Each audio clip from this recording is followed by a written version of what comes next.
Bien, continuemos hablando acerca de los diseños analíticos. Ahora vamos a explicar acerca de los diseños de corte. Recordemos que estos estudios van de la variable causa en busca de la variable efecto.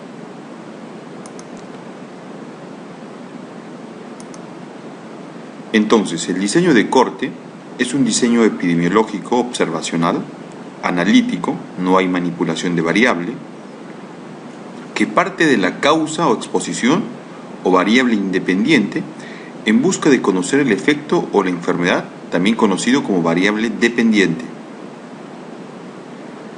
Los individuos son identificados en función de la presencia o ausencia de una exposición. Esto es importante. En el diseño de corte, el investigador va a partir de la exposición claramente diferenciada, es decir, un grupo de expuestos y un grupo de no expuestos, a diferencia de los estudios de caso y control, en el que partía del efecto en busca de la causa y lo seleccionaba los casos y los controles. Acá vamos a partir de la causa seleccionando un grupo de expuestos y no expuestos. Y vamos a ir en busca de un determinado efecto, ¿no? Tenemos que tener en cuenta que al inicio todos los pacientes están libres de la enfermedad de interés. Esto es importante porque esto es lo único que va a determinar que realmente la causa haya producido un efecto. Y luego van a ser seguidos durante un periodo de tiempo para observar la frecuencia de aparición del efecto que nos interesa.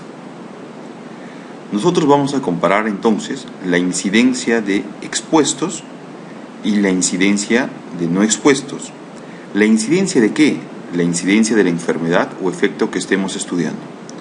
De manera que si queremos demostrar una diferencia que podamos afirmar que la causa produce un determinado efecto, la incidencia de expuestos va a superar a la incidencia de no expuestos. Veamos adelante más detalles. ¿Cuáles son las ventajas y limitaciones de este tipo de diseño? Hablemos de las ventajas. Estiman la incidencia en expuestos y no expuestos. Esto es lo que nos permite a nosotros realmente poder decir si hay asociaciones o no. Recordemos, si queremos encontrar una verdadera asociación, la incidencia en expuestos debe superar ampliamente a la de no expuestos. Para esto indican los operadores y los estadísticos pruebas tales como el riesgo relativo o el hazard ratio, que nos van a indicar realmente cuánto es esa posibilidad de presentar un evento en comparación de expuestos y no expuestos. También hay mejor posibilidad de controlar los sesgos en la medición de la exposición. Esto porque realmente nosotros vamos a tener la posibilidad de evaluar los criterios de selección de los grupos de expuestos y no expuestos al momento de iniciar el estudio, de manera que los sesgos van a tener que ser controlados.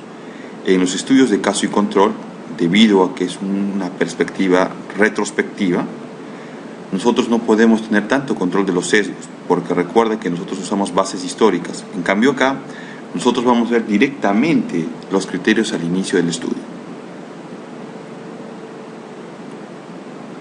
Realmente determinan las asociaciones causa y efecto. Nosotros tenemos que darle bastante valor a los resultados encontrados en este tipo de diseños, puesto que realmente acá se va a encontrar la aparición de un determinado evento o efecto, ¿no? Por lo tanto, los valores que nosotros tomemos como interpretación, sean de riesgo relativo, el hazard ratio que les he mencionado, o las pruebas de asociación como la prueba de chi cuadrado, van a tener verdaderos valores de asociación. Este tipo de estudios realmente sirven para probar hipótesis. Veamos las limitaciones. Tienen un costo elevado, esto principalmente cuando lo comparamos con diseños de tipo caso y control o de tipo transversal. Ahora, podríamos decir que su costo puede ser cercano a lo que es un diseño experimental, dependiendo también del tema de investigación. Hay dificultad en la ejecución por el tiempo de seguimiento. Eso es implícito porque a mayor tiempo vamos a necesitar mayores recursos y con las complicaciones correspondientes de cada tema. No son útiles para trabajar en enfermedades raras porque demoraríamos mucho tiempo en conformar la muestra, ¿no? Y por lo tanto nos tomaría invertir más recursos. En este tipo de enfermedades raras, mejor son los caso y control. Requieren generalmente un tamaño de muestra elevado. Recordemos que este tipo de diseños nos va a permitir a ciencia cierta realmente ver las asociaciones.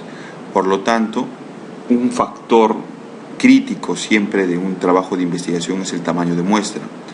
Entonces la lógica va a ir que mientras más grande sea el tamaño de muestra, se va a acercar más al tamaño real de la población y por lo tanto va a ser más representativo, ¿no? Entonces se exige bastante tamaño de muestra este tipo de diseños, aunque eso también va a estar dado por la fórmula de tamaño muestral.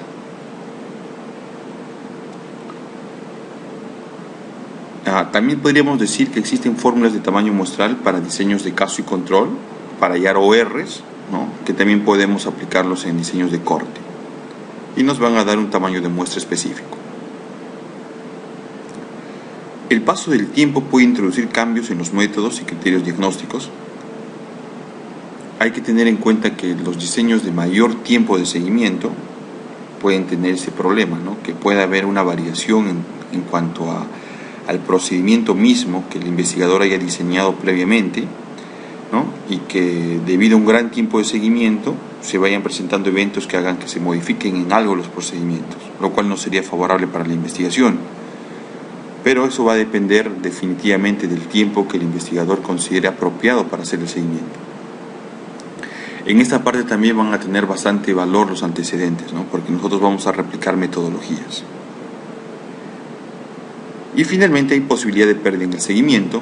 Recordemos que los pacientes participan de manera voluntaria, por lo tanto ellos pueden retirarse cuando ellos lo vean conveniente, pero aún así nosotros vamos a tener la posibilidad de que ellos se pierdan en el camino sin que nos informen más detalles, ¿no? Esa es una situación real que tendríamos que controlarla, de repente disminuyendo el tiempo de seguimiento y de repente seleccionando adecuadamente a los pacientes, ¿no? Pero pese a estas limitaciones, si nosotros logramos controlarlas, las ventajas que podemos alcanzar con este tipo de diseños son mayores, ¿no? Incluso en la pirámide de los estudios de investigación, este tipo de diseños está en un escalón más arriba que los que hemos visto hasta el momento. Entonces, el diseño que recomendamos para el estudio de corte sería el siguiente. Partimos de una población. Esta población se caracteriza porque los sujetos que van a pertenecer a ella no tienen el efecto al inicio del estudio. Esto es recontra importante porque nosotros necesitamos establecer claramente la temporalidad, es decir, que la causa presidió el efecto. Por lo tanto, al inicio nadie debe tener el efecto. Una vez determinada la población, nosotros vamos a aplicar una fórmula de tamaño muestral específicamente para tamaños de estudios de caso control o de corte en base a ORs o al RR, que ahora vamos a conocer que es el riesgo relativo. Luego vamos a obtener una muestra que va a cumplir con los criterios de selección y vamos a poder separar la muestra en dos grupos. Un grupo el que va a presentar la exposición y el segundo grupo el que no va a presentar la exposición. Esta exposición nos referimos a la variable causa. Acá, en esta primera selección, nosotros tenemos un primer momento de evaluación, de selección de los grupos. Posteriormente vamos a seguir el tiempo que sea necesario para esperar que se presente el evento, dependiendo del tema que estemos estudiando. Y vamos a tener en cada uno de los grupos pacientes que han desarrollado la enfermedad o el efecto que estemos estudiando y pacientes libres de la enfermedad o el efecto que estemos estudiando. Lo mismo vamos a tener en el grupo sin exposición, pacientes con enfermedad y sin enfermedad. De manera que podemos hacer realmente acá las asociaciones y ver si realmente la causa produce o no el efecto. Este segundo momento de evaluación, en realidad pueden ser muchos más, dependiendo del investigador. Podríamos poner un tiempo, por ejemplo, al año, a los 2 años, a los 3 años. Va a depender del tiempo y de los recursos, ¿no? Principalmente también del dinero. Este sería el diseño recomendado para los estudios de corte. Veamos este ejemplo. Si yo quisiera saber si existe alguna relación entre la mordida abierta esquelética y la presencia de reabsorción condilar, entonces yo podría tener un diseño de corte que partiría así. En mi población comenzaría sin incluir a pacientes con reabsorción condilar, ¿no? Esto lo tendría que ver seguramente en tomografías o de repente en radiografías panorámicas. Aplicaría mi fórmula de tamaño muestral, obtendríamos la muestra que cumple los criterios de selección establecidos por el investigador. Separaría mi muestra en dos grupos claramente diferenciados, dependiendo de la exposición. El primero con exposición, que sería pacientes con mordida abierta esquelética, y el segundo sin mordida abierta esquelética. Seguiríamos en el tiempo, ¿no? Probablemente la cantidad que decía el investigador, de repente unos 2-3 años. Estamos hablando de mordida abierta esquelética severa, ¿no? Y podríamos evaluar a los 3 años aproximadamente quienes presentaron reabsorción condilar y quienes no presentaron reabsorción condilar, ¿no? Específicamente veríamos algunos detalles muy finos para poder diagnosticar reabsorción condilar. De repente podríamos usar tomografías nada más para poder tener resultados más exactos, y lo mismo veríamos en el grupo sin mordida abierta esquelética, ¿no? De manera que podríamos determinar si realmente en el periodo de investigación que hemos establecido se produjo o no esta asociación entre mordida abierta esquelética y la reabsorción condilar. ¿Qué más se puede hacer con los diseños de corte? Nosotros explicamos en los diseños de caso control que podíamos ver la presencia del odds ratio. En los diseños de corte también se puede ver el odds ratio, ¿no? Bajo la misma explicación que dimos las clases pasadas. Pero en los diseños de corte nosotros vamos a tener un nuevo indicador que va a ser conocido como el RR, también conocido como riesgo relativo, ¿ya? ¿En qué va a consistir este riesgo relativo? Este riesgo relativo va a consistir en encontrar la incidencia de los expuestos y dividirla entre la incidencia de los no expuestos, expuestos a la causa, ¿no? Entonces nosotros vamos a obtener un valor de riesgo relativo y vamos a entender también un intervalo de confianza al 95%, el que nos va a proporcionar como un rango de entre qué valores se encuentra este riesgo relativo. Esto es importante para determinar si realmente el riesgo relativo, que se encontró en un ejemplo, en un diseño de investigación, nos ha producido una asociación que nos va a dar un factor de riesgo o vamos a tener un factor protector. Esto va a ser importante para poder establecer claramente si al momento de analizar un estudio, el factor que se está produciendo incluye intervalos de confianza que de repente van del factor protector al factor de riesgo. Entonces ahí el riesgo relativo no será del todo exacto. En cambio, si yo encuentro un intervalo de confianza que supera la unidad, ¿no? Podría realmente atribuirle un factor de riesgo. Vamos a explicar más adelante con más detalle. Primero veamos esto. Tenemos un grupo de pacientes expuestos a la causa, ¿ya? Y que van a presentar la enfermedad, que van a estar ubicados en el grupo A. Acuérdate de los pacientes críticos. Vamos a tener un grupo de pacientes expuestos a la causa y que van a estar sanos, es decir, que no han presentado la enfermedad después del seguimiento, ¿no? Estos serían los pacientes afortunados, que estarían en el grupo B.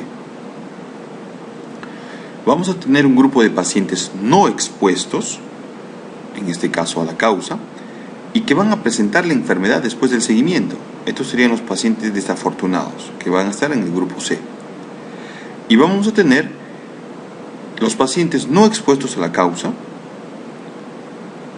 y que van a presentar salud al final de la investigación, es decir, van a estar sanos, y los vamos a agrupar en el grupo D. De manera que nosotros podemos encontrar las incidencias. ¿Cómo se estiman las incidencias? Las incidencias van a ser los casos nuevos que presentan una determinada enfermedad. Entonces, ¿cómo sería la incidencia de expuestos? Fíjate acá. Para hallar la incidencia de expuestos yo tendría que tener esta operación. El valor de A entre el valor de A más B. Es decir, el valor de expuestos y enfermos entre el valor de la sumatoria de expuestos que tienen enfermedad y que están sanos. Es decir, A más B.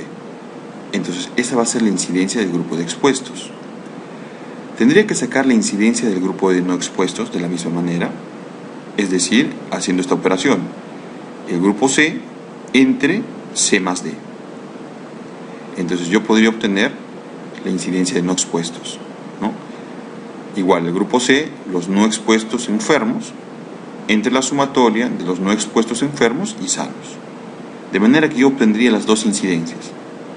Si yo saco el cociente de esas dos incidencias, voy a obtener el valor del riesgo relativo. Veamos este ejemplo.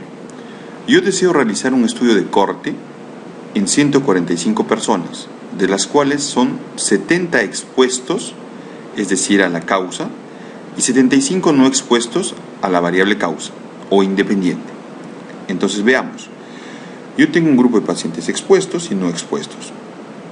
He llevado mi seguimiento y al final he visto cuántos van a presentar la enfermedad y cuántos van a quedar sanos. Según este ejemplo tendría pacientes expuestos y que están enfermos, 50, y pacientes expuestos que están sanos, 20. Total, los 70 expuestos. Y en el grupo de no expuestos voy a tener 22 pacientes que han desarrollado la enfermedad y voy a tener 53 pacientes que van a estar sanos. En total, 75 pacientes no expuestos. Con estos datos yo puedo aplicar mi riesgo relativo. Entonces obtendría la incidencia en expuestos, que sería 50 entre 70, versus, o dividiendo la incidencia en no expuestos, que sería 22 entre 75. Obtenemos estos valores y finalmente obtenemos el valor del riesgo relativo. En este caso nos ha salido 2.44, lo cual quiere decir que los pacientes expuestos tienen 2.44 veces más riesgo de presentar la enfermedad en comparación que los pacientes no expuestos. De todas maneras, esto va a estar acompañado con un intervalo de confianza. Recordemos que si el intervalo de confianza no toca la unidad, realmente es un factor de riesgo. Por ejemplo, acaba de 2.1 a 5.6, lo cual es perfecto para que este indicador realmente sea tomado como un factor de riesgo. Pero ¿qué pasa si hacemos unas modificaciones en estos cuadros? Fíjate, seguimos teniendo los 70 expuestos y los 75 no expuestos, con la diferencia de que ahora las proporciones han variado. Tenemos 35 pacientes que están expuestos a la causa y que están enfermos, y 35 pacientes que están expuestos a la causa y que están sanos. Tenemos 34 pacientes no expuestos a la causa y que están enfermos, y 41 pacientes no expuestos a la causa y que están sanos. Entonces obtenemos las incidencias y obtenemos el cociente, y el valor del riesgo nos sale 1.11. Yo podría decir que tengo 1.11 veces más riesgo de que los expuestos presenten la enfermedad en comparación que los no expuestos, pero si me fijo el intervalo de confianza, ya veo que este va de 0.7 a 1.5. Estos datos están por debajo de la unidad está incluida en este rango, y tengo un grupo que está por encima de la unidad. Por lo tanto, yo tengo en cierto momento un factor protector, en cierto momento un factor de riesgo. Entonces este valor ya no es tan creíble, ¿no? Ya no es tan exacto. Es la misma interpretación que se hace para el OR, con la diferencia de que en el OR tú hablas de chance. En cambio acá vas a hablar de riesgo, ¿ya? Se supone que este es más exacto porque ha habido un seguimiento en una causa establecida, un tiempo de seguimiento y un efecto que se ha tenido que producir o no. Entonces la interpretación de riesgo relativo está: si toca la unidad, no hay riesgo ni de protección ni hay riesgo, ¿no? Si está por encima de la unidad, ahí sí va a haber riesgo de desarrollar un determinado efecto, y si está por debajo de la unidad va a ser un factor protector, es decir, vas a tener la probabilidad de que no tengas un efecto o una enfermedad. Comencemos a ver ejemplos en revisiones.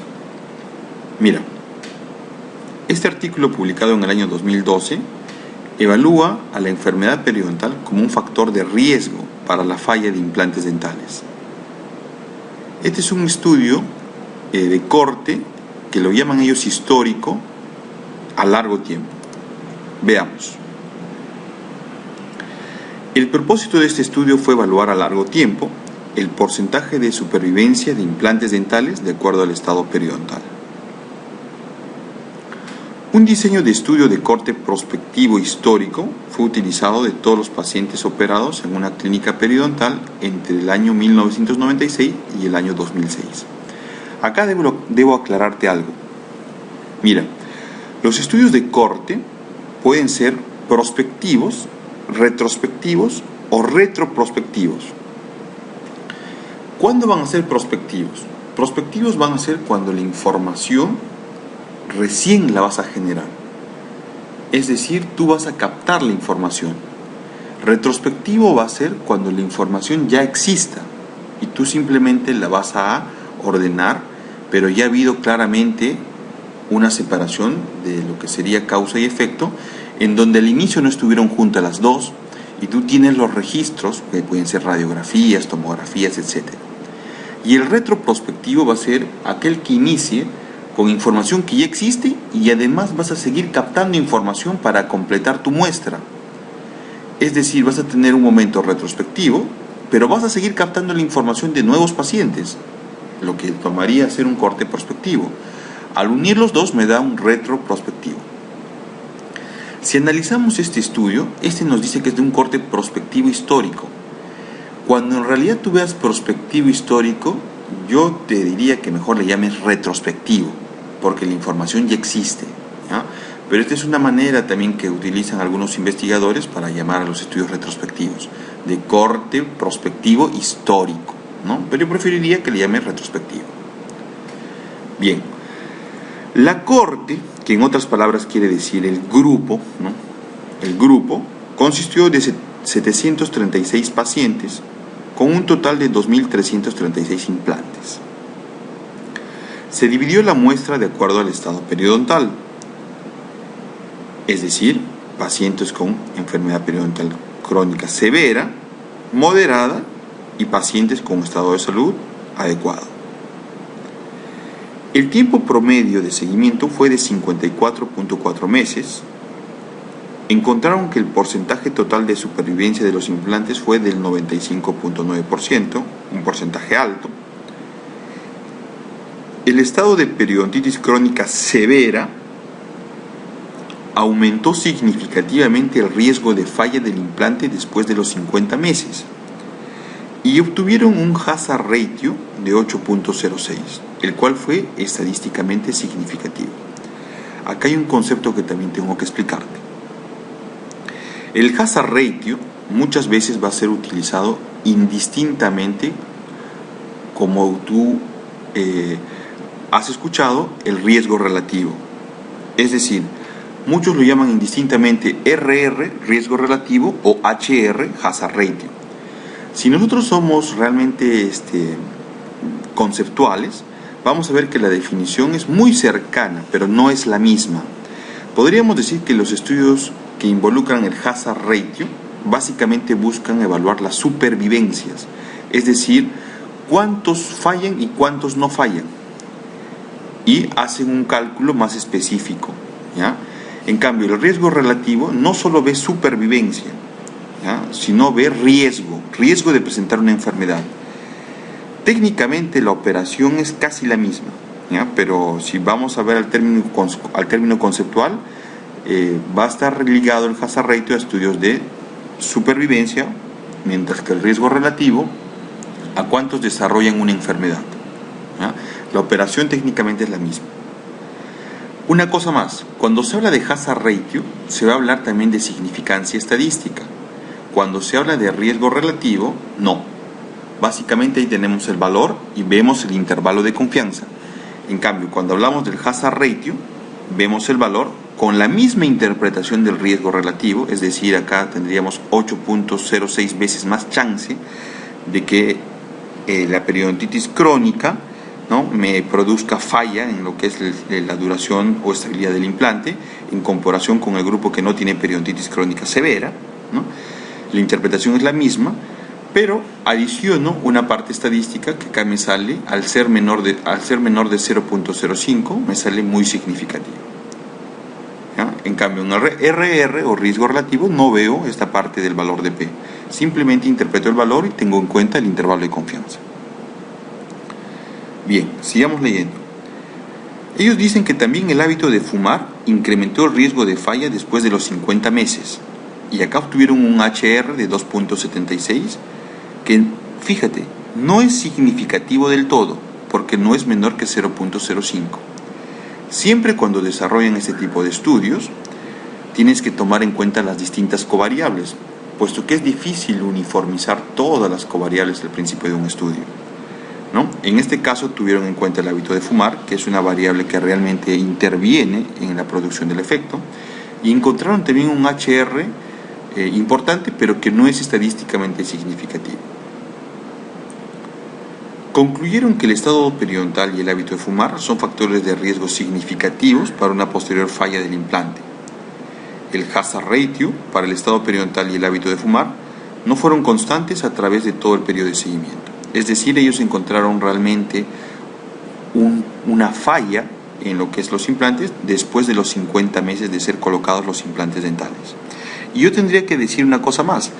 Acá no le deberíamos dar tanto valor a lo que es el hábito de fumar, porque incluso el hazard ratio no es significativo. Pero los autores concluyen que sí hay que tener en cuenta porque es un factor de riesgo. En todo caso, ahí viene el análisis crítico de cada uno de ustedes. De eso se trata, que podamos desarrollar esa forma crítica de ver los trabajos de investigación. Veamos la tabla que presentan. Fíjate.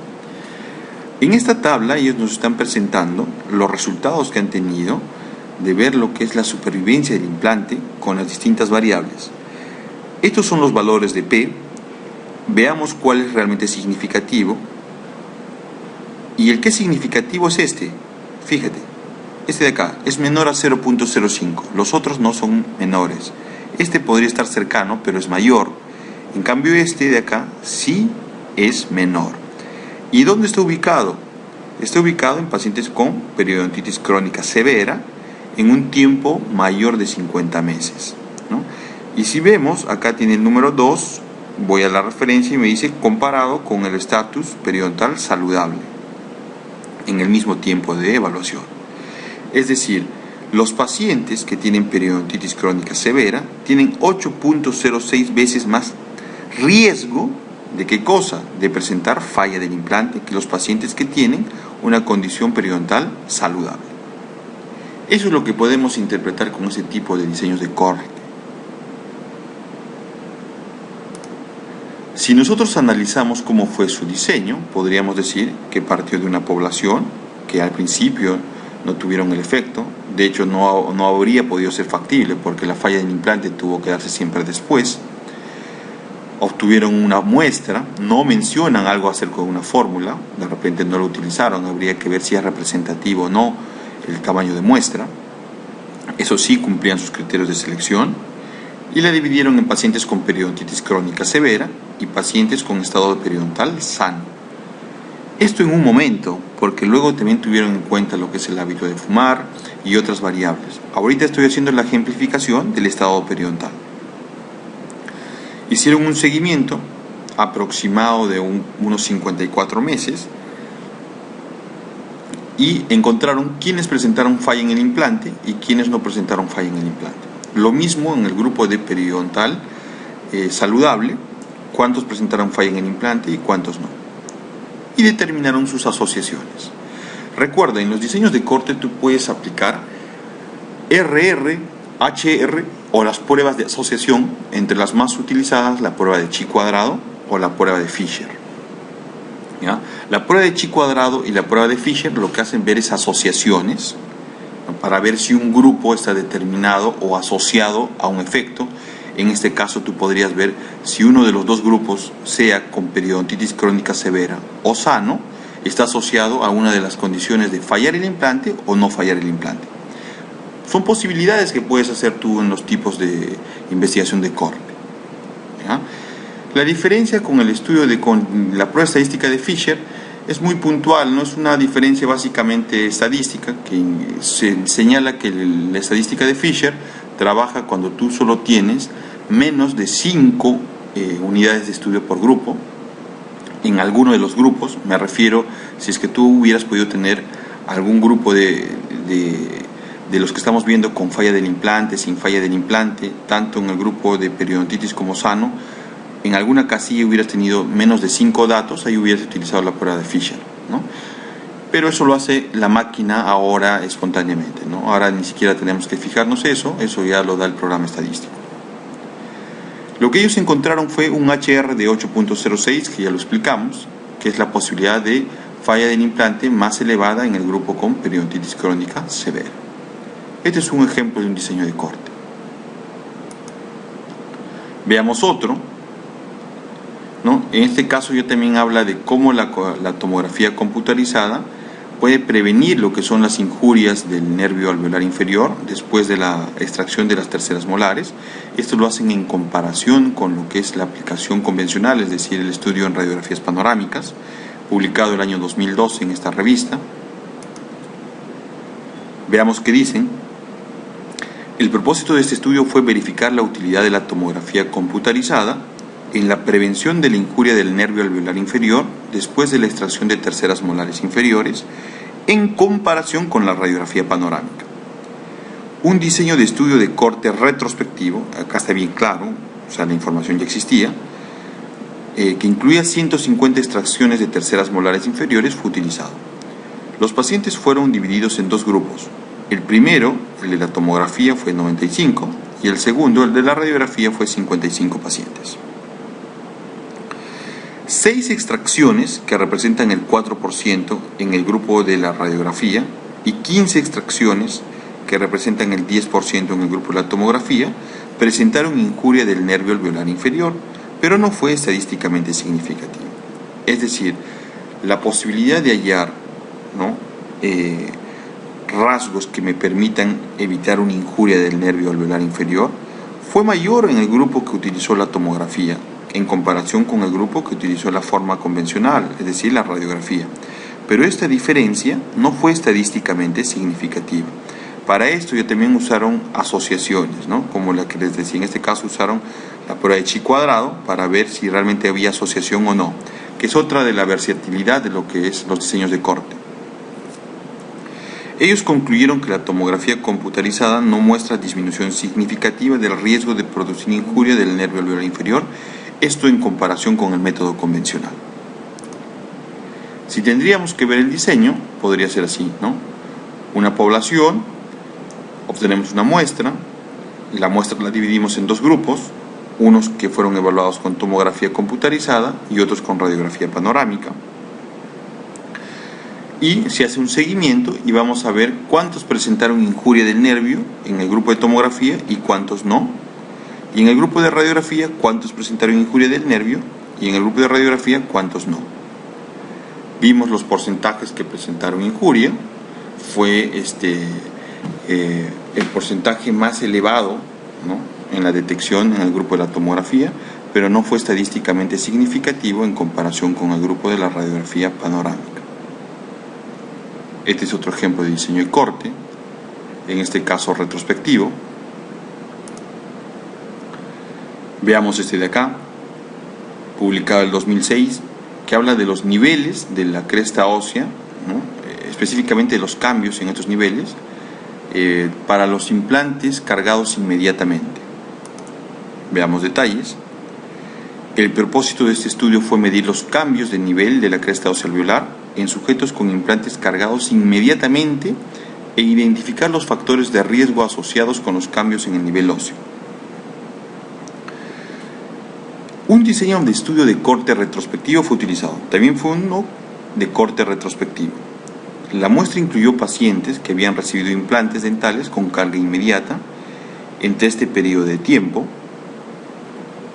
La muestra incluyó 174 sujetos quienes recibieron 347 implantes cargados inmediatamente. El promedio de duración del seguimiento radiográfico fue de 6.9 meses. Este fue la cantidad de seguimiento. El promedio de cambios en el nivel de la cresta ósea alveolar fue de menos 0.5 milímetros y menos 0.6 milímetros en la superficie mesial y distal respectivamente. Esto fue la cantidad de cambios en el tiempo que ellos tuvieron de seguimiento. Y el análisis estadístico reveló que la radiolucidez adyacente al sitio del implante incrementó el riesgo de pérdida ósea de la cresta alveolar. Ellos encontraron un valor de OR de 1.88 con este intervalo de confianza, de 1 a 3. ¿Ya? Lo cual quiere decir, ¿no?, si podríamos verlo en este diseño, que ellos tuvieron una muestra que fue separada en dos grupos. Uno en pacientes con radiolucidez adyacente al implante y un grupo sin radiolucidez adyacente al implante. Esto es al inicio. Tuvieron un seguimiento de aproximadamente 6 meses y luego vieron cuántos pacientes presentaban pérdida ósea alveolar significante y cuántos no presentaban pérdida ósea alveolar significante. Lo mismo hicieron en el grupo sin radiolucidez adyacente al implante. Cuántos presentaron pérdida ósea alveolar y cuántos no presentaron pérdida de la cresta ósea alveolar. Les había dicho que los estudios de corte también se puede aplicar a ORs, aunque tú podrías aplicar directamente el RR o el hazard ratio, ¿no? Pero acá aplicaron el OR, encontraron 1.88 veces más chance de que los pacientes que tienen radiolucidez adyacente al implante al inicio presenten pérdida ósea de la cresta alveolar, ¿no? Y el intervalo de confianza que ellos encontraron fue de 1 a 3. Este intervalo no es tan creíble, producto de que involucra la unidad, ¿no? Entonces es aproximadamente un factor de riesgo, pero acá al involucrar la unidad ya cae en duda, ¿no? Ya hay un factor que nos lleva a nosotros tener cuidado al momento de la interpretación. Entonces hay más chance aproximadamente, ¿no?, de tener pérdida ósea cuando tengas radiolucidez del implante, ¿no?, adyacente, en comparación que si no tuvieses esa radiolucidez. Este es otro ejemplo de un diseño de corte. Bien, vamos a proceder a la parte de resolución de las preguntas en las próximas sesiones. Gracias.